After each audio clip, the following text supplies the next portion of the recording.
So the laugh of the Medusa, the second paragraph, talks about the future must no longer be determined by the past. So the past has not been really good. Correct. We know without Cicero's invocation itself or Cicero's reference itself, we knew the past for women, especially when she's talking in not in the very present, but the past. Actually, it's not in the 20th 21st century. But so I do not deny that the effects of the past are still with us.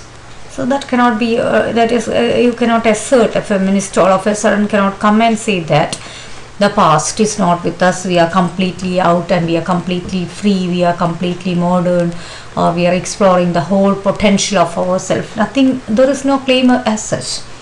But I refuse to strengthen them by repeating them. So that is again the point. So at least we can stay away from repeating them. So that again, that is with us. That decision we can make. So that has already happened or past, something which is a part of the past we cannot erase. But we can at least stay away from repeating. And that possibility we should definitely think about, and that is again the strength of this essay. So that is again the beginning itself. She has been talking about body, asserting the body instead of viewing or approaching that to be a burden, and again writing to break the privilege of the male who are taking the female experience, everything to be granted, and writing as if they are only capable of authentic writing, to talk something authentic in an authentic way. So all these the method or all these practices she wanted to stay to challenge. And in the same way she talks here about not repeating the past, to confer upon them an irremovability, the equivalent of destiny, to confer upon them an irremovability, the equivalent of destiny, to confuse the biological and the cultural. Anticipation is imperative. So here she tells, but I refuse to strengthen them by repeating them, and she refuses to confer upon them an irremovability. The past is not something irremovable. We will have to read this whole sentence together, then only, otherwise we'll be confused. To confer upon them an irremovability, the equivalent of destiny. And again another thing, destiny, fatalism. That is something when something undesirable befalls on a person. If you are a fatalist, you tell that, oh, it's fine, it's like that, it's my fate. So to blame everything, to put every blame upon your fate, so that it's another way of making yourself in a comfortable zone. Even though you are not comfortable, you are not ready to do something to make it somewhere desirable or to make the situation better. Though you always cling on to fate, or you explain everything on behalf of fate, and that is again she's talking against, that is destiny or fate. All these things are not there. Essentialism, again another problematic term. Essentially, you're essentially like this, you're born in this, you are a woman and you are already supposed to do such and such things, supposed to be in such and such ways.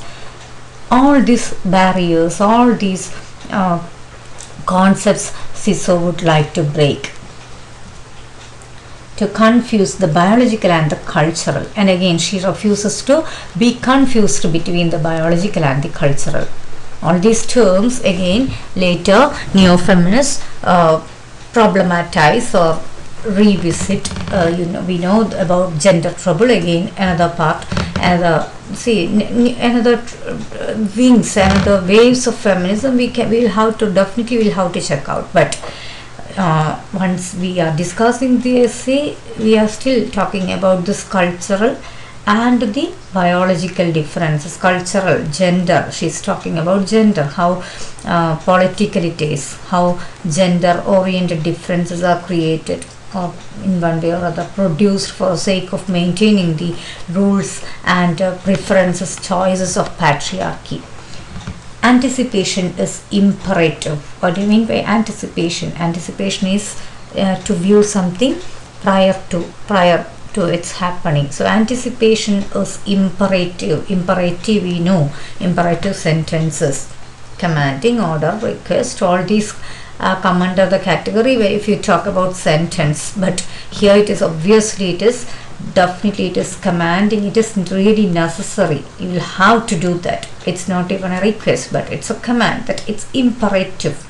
That is anticipation. You will have to anticipate all these, the problems of all these. If you